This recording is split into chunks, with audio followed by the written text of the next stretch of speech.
नमस्कार, दबार में आप सभी का स्वागत है। ये विजुअल्स आपने अभी जो देखे, ये एक विजुअल था चूरा चांदपुर का, दूसरा विजुअल था दिल्ली के जंतर मंतर का और तीसरा वॉशिंगटन डीसी का।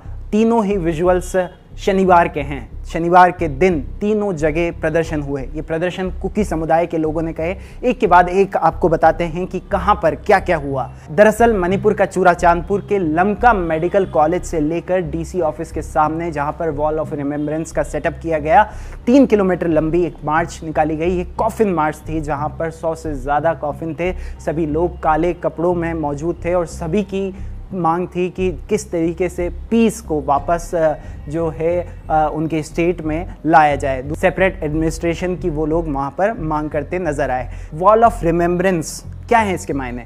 वॉल ऑफ रिमेम्बरेंस को उन्होंने चूरा चांदपुर के डीसी ऑफिस के सामने सेटअप किया। वहाँ पर उन लोगों की तस्वीरें लगाई गई जिनकी ये जो पिछले 1 महीने से कुकी और मैती समुदाय के बीच में जो हिंसा चल रही है उसमें मौत हो गई। जब मौतों की बात हो रही है तो मैं सरकारी आंकड़ा जो कि आखिरी 3 जून का जो अपडेट हमारे पास है वो बताना चाहूँगा कि 3 जून के अपडेट के मुताबिक 98 लोगों की मौत हो चुकी है, 310 लोग घायल हो गए हैं और करीब 50,000 लोग रिलीफ कैंप में रह रहे हैं। अब ये जो डेटा है, इस डेटा से दोनों ही समुदाय के लोग सहमत नहीं हैं। दोनों ही समुदाय के पास अपना अलग डेटा है।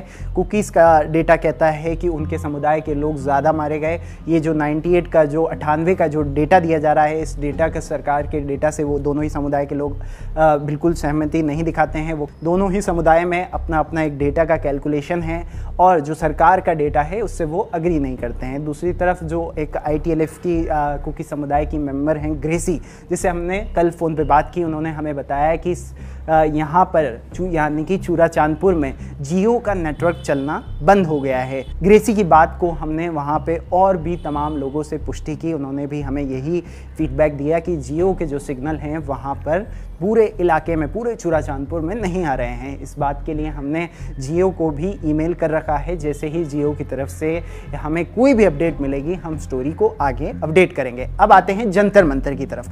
जब चूरा चांदपुर में ये रैली हो रही थी, जब 11 बजे जो कि शुरू हुई और 3 बजे समाप्त हुई, रैली में मांग थी कि हमें सेपरेट एडमिनिस्ट्रेशन चाहिए। ये मांग आज की नहीं है, ये पूरे पिछले 1-1.5 महीने से हम सुनते आ रहे हैं। जंतर मंतर पर प्रदर्शन कर रहे लोगों की भी यही मांग थी कि हमें सेपरेट एडमिनिस्ट्रेशन चाहिए। वहाँ मौजूद कुछ लोगों ने अपनी कहानी भी सुनाई जो कि इम्फाल से आए थे। एक कुकी हमें कहानी सुनाते हैं कि उनको किस तरीके से वहाँ पर मैतेई जो उनके दोस्त हैं उन्होंने वहाँ पर मदद करी और जो अपने ही समुदाय के लोगों से सहमति नहीं जताते हैं।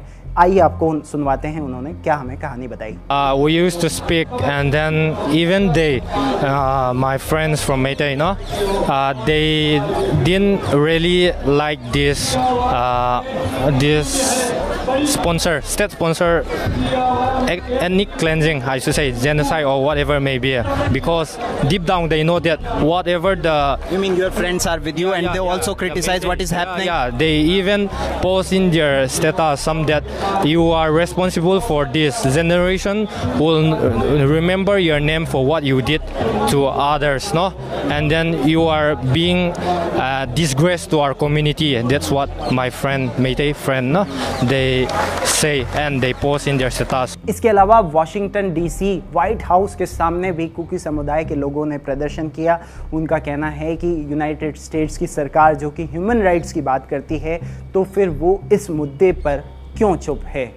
इसके अलावा आप लोगों को एक मीटिंग के बारे में भी बताते हैं जो कि गृह मंत्री के द्वारा सभी विपक्षी दलों को बुलाया गया था और मणिपुर को लेकर चर्चा की गई थी। इस मीटिंग में मणिपुर के पूर्व मुख्यमंत्री इबोबी सिंह भी मौजूद थे और मीटिंग में क्या क्या हुआ वो सभी आपको बातें बताएंगे। दूसरा आपको ये भी बता देते हैं कि जब अमित शाह जो कि खुद मणिपुर गए थे, जो दौरे पे थे, जिस वक्त दवायर की टीम भी वहाँ पर मौजूद थी, जब मणिपुर में अमित शाह मौजूद थे, तब भी वहाँ पर हिंसा रुकने का नाम नहीं ले रही थी। और लेकिन उन्होंने कहा कि अब उन्होंने जब चीज़ें ठीक कर दी हैं, उन्होंने तमाम तरीके के पैकेज अनाउंस करे, जैसे कि अब इम्फाल जो कि वैली का इलाका है जहाँ पर मैतेई समुदाय के लोग रह रहे हैं, वहाँ पर जो कि एयरपोर्ट है, एयरपोर्ट मणिपुर में एकमात्र है जो कि इम्फाल में है।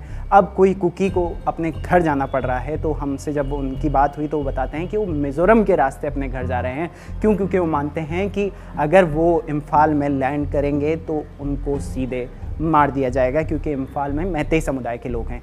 अब इस चीज़ का सॉल्यूशन गृह मंत्री अमित शाह ने ये निकाला था कि उन्होंने हेलीकॉप्टर की एक सर्विस शुरू करी थी कि अगर कोई चूराचांदपुर, कांगपोकपी या फिर किसी और अपने इलाके में जाना चाहता है तो वो 2000 रुपये देकर इम्फाल में उतरकर सीधा हेलीकॉप्टर सर्विस के माध्यम से अपने इलाकों में जा सकते हैं। उस सर्विस को लेकर भी जब हमने जंतर मंतर पर मौजूद लोगों से पूछा, क्योंकि वो लोग कह रहे थे कि हम हमारे घर जाना चाहते हैं और हमें मिज़ोरम के रास्ते हमारे घर जाना पड़ता है, तो उन्होंने कहा कि हेलीकॉप्टर की जो सर्विस है वो भी हमें सेफ़ नहीं लगती है, इम्फाल में उतरना हम सेफ़ नहीं मानते हैं हमारे लिए। इसके अलावा जो अमित शाह की मीटिंग हुई जिसमें तमाम विपक्षी दल मौजूद थे, उस मीटिंग में सभी दलों ने यही मांग की कि एन बीरेन सिंह जल्द से जल्द इस्तीफ़ा दें और जितने भी विपक्षी दल हैं उनको सभी को एक बार मणिपुर लेके जाया जाए ताकि मणिपुर के लोगों में हौसला एक बार फिर से जागे और वहाँ पर शांति बहाल की जाए। गृह मंत्री की मीटिंग हुई, उसके अगले दिन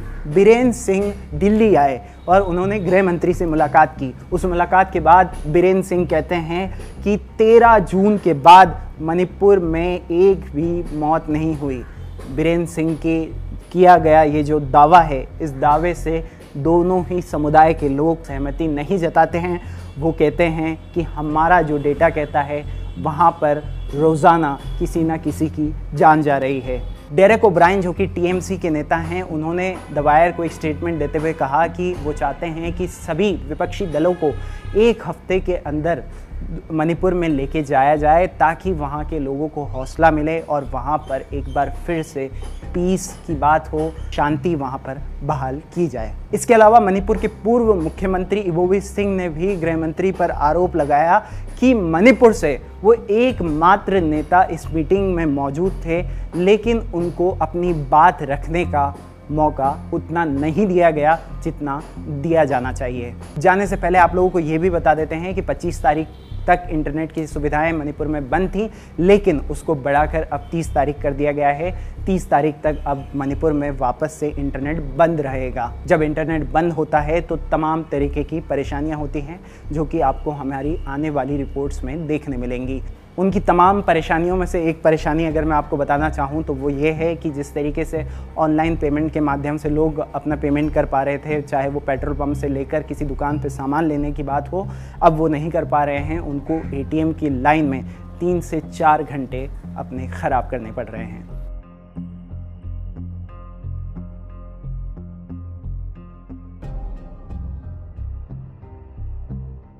द वायर के और वीडियोस देखने के लिए सब्सक्राइब करें और बेल आइकन पर क्लिक करें।